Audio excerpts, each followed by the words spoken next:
Paris, you were about to get spiritual before we went to break, and I had to stop you because I wanted all of it. Paris Petgrave, go ahead, tell us. Yeah, I mean, I was just saying, obviously, in like, what does it look like for us in terms of like closing the wealth gap and actually, taking the opportunity and understanding the times that we're in. Like we're in a very significant shift. I mean, for the UK, we're coming out of the EU. Okay, Brexit is happening in a week, right? So that's massive. What does that mean for those of us on this side of the pond? Well, a lot of it's around trade. So, for example, in the EU currently, a lot of the trade deals were exclusive to the EU, so European countries. Now the UK is coming out. It has an opportunity to renegotiate trade deals with any country, so obviously with the US and with Africa. So that could either be beneficial or not. But it's still a shift. And we'd like to think that there's an opportunity because there is a shift happening. I feel like for me, in my personal journey and my spiritual journey, the thing that's always been really apparent in terms of wealth creation, and the thing that's always I've had access to, is land acquisition. And I feel the blessing is always on the land. Like the land, if we think about, obviously, I mean, we're all kind of in our own spiritual journeys. I was brought up traditionally in the church and I studied the Bible. And so my kind of, I suppose, understanding of the land acquisition, how it is kind of linked to wealth. In the traditional sense, we know that Abraham was blessed with land. He became extremely wealthy and God blessed his people with land. Now, interestingly, for diaspora, especially for people who were descendants of our ancestors were in the slave trade, so people from the Caribbean, people from the US, people from the South American countries and so on, we were displaced. We were taken from our land, and that's where we lost our wealth, because we were displaced from our land. And when you understand that we're living in an economic situation where the wealth gap is so great, it can only be closed through, again, us reclaiming land and understanding that the power that we need and that we have is in us acquiring land collectively, because God's not making any more land, right? Land's important. If you understand what's happening in Africa right now, there's a lot happening in Africa in terms of the Chinese coming in and investing in building roads, investing in doing things in certain infrastructure and so on and so forth. And what's happening is that they're actually buying land, they're taking land. So land is still the most wealthiest thing. It's when you think about billionaires, most richest people, most richest families in the world, their wealth, majority of it comes from land. So it's so important for us to understand this fundamentally. And interestingly, my parents aren't the most educated people. I don't even think, but neither of them went to college. But they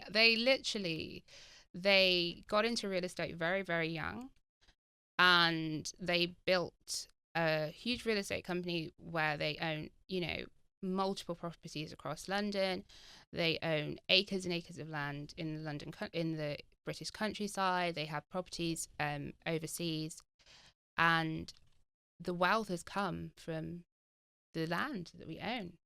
Even myself, my own property portfolio, I bought my first property at the age of 23 in London, and I now have a property portfolio, and this is me. I mean, I didn't go, and I'm not the most, I didn't go to college and do, lots and lots of degrees, but I invested in land because my parents forced me when I graduated college. They're like, you're getting a mortgage. I was like, no, I'm going to travel the world. They're like, no, you're getting a mortgage. So I got my first mortgage in London, and the property market in London's amazing because it, obviously it's just probably like New York, but I bought my first property in my early 20s. And by the age of 25, it had tripled in value. I bought a flat in London in a very, I suppose, ungentrified place. It's extremely gentrified now. So it's like buying, the equivalent to what I did was like buying brownstones. In Harlem. In Harlem, Harlem. or Brooklyn, or Brooklyn. Bed-Stuy. And now Yeah. they're like literally worth like, so anyone who did that is like laughing. So doubling down in black areas. So now I want to come back to Harlem and I want to buy half of it. I want to, before it's gentrified, this is where we need to be investing. We need to be buying those brownstones in Harlem. I love you. All right. And Paris, every city In has a every Harlem. city. Yes. And Every city and I has saw a it in Harlem. Cincinnati as well. Cincinnati has some huge potential in terms of investing in like huge office blocks I saw for crazy money. And I was thinking, we need to just buy that. Buy it and sit on it. come collectively together. Yeah. Ooh, Yes. you've given us a Find- word yeah, today, and that comes exactly. from the Holy Spirit. I feel Yeah. it. Paris is here. Paris Petgrave. How can we support you? Wow. I think connecting. I think I really believe in the power of like, you know, connecting with like-minded people, building networks. You know, everything that we see is a vision or an idea, and you know, it's about getting together with like-minded people who want to move, who understand how important it is, who understand what we do in the next 5 years is going to impact the next 3 generations, who understand that it's about us taking responsibility now, that no one's going to save us, we're going to save ourselves. We've been talking about collective economics and moving together, and you just dropped something about wealth. We know that a great deal of wealth in America was lost during the subprime lending debacle. It impacted disproportionately Black people. I don't know how we get that. They said we probably won't get that wealth back, but you just said something I think is really powerful. The reason why you were able to buy so much property is because you had support. And we have to figure out how to come together. I've been asking people to save their money and then move together. You know, save your money, move together, have a plan, move together to start businesses, to buy buildings, to reclaim neighborhoods.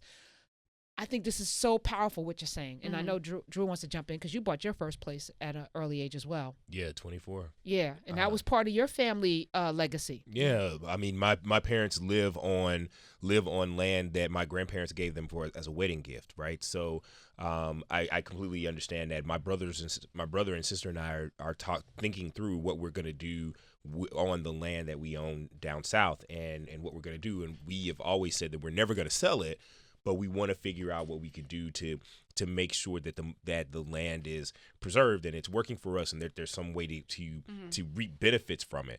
And so one of the things I was wanting to ask you is, I know that you're doing property investment and things like that.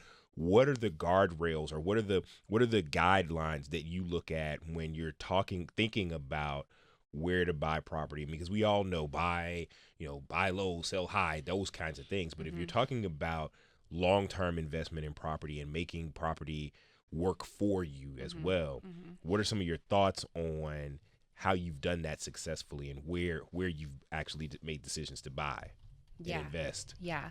So in terms of like, so we've got commercial, so we invest in commercial, well, my family invests in commercial property, so they're like businesses and stuff like that. So like doctor surgeries, dentist surgeries, you know, office buildings and stuff. So there's a commercial side, and then there's a residential side.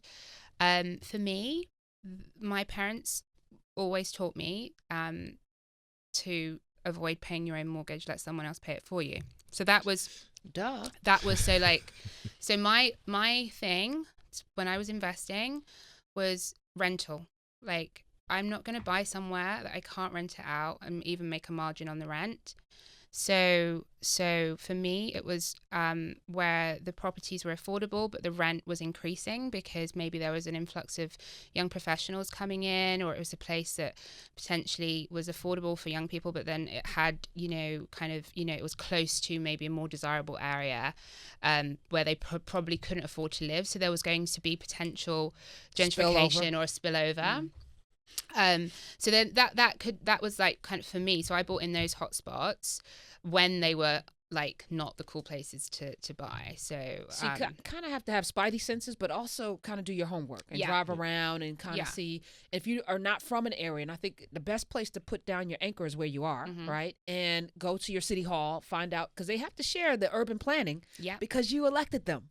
And we don't do enough of that work either. I just spent a great deal of time in Yeah. the area that I live in, going over what they're planning for the area Exactly. that's around the corner from Yeah. me. Yeah. And they're doing a lot. They're about to redesign the whole train station. Exactly. They're about to bring in a Starbucks in a couple. Like, I know what's Oh, yeah. happening there, and it's a depressed area right now. Yeah. So that's exactly the type of place that you'd want to be buying.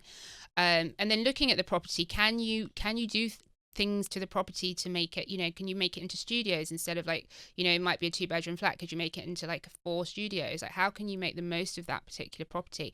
You don't want to come too emotionally involved with the property. When I was buying, sometimes I bought ugly properties, right? Outside they look horrible, but they were near a subway that got you into the city centre or downtown, I should say it here, in 10 minutes. Like, so it was like, it wasn't the look of the property. It wasn't what you like. It was about, the square footage. How can I make it, make as much money for me as possible? How can I make the rental amazing? So, like, for example, my mortgage on one of my properties is like $300 a month, and I get $2,200 in rental. What? Yeah. That's pretty good, Cha-ching. Paris. So, That's a good margin, that's a Paris. nice- It's a very good margin. But Yes. it's the ugliest property. If you look outside, it's like ugly. It's super ugly. But inside, It's because like Coming to America. Yeah, it's like Hilarious. literally, it's like inside it's nice, but also it's, young professionals want to be in the area and they want to be close to you. They want to be in the mix. So it still rents for that crazy amount. And not only that, because I've got the rental income, but I've also got the appreciation over the years. So the equity in the property's increased. So I've made about $450,000 since I've bought it in the equity alone. So if I sold it today, I'd make 450,000. But I don't want to make 450,000. I want to make 3 million.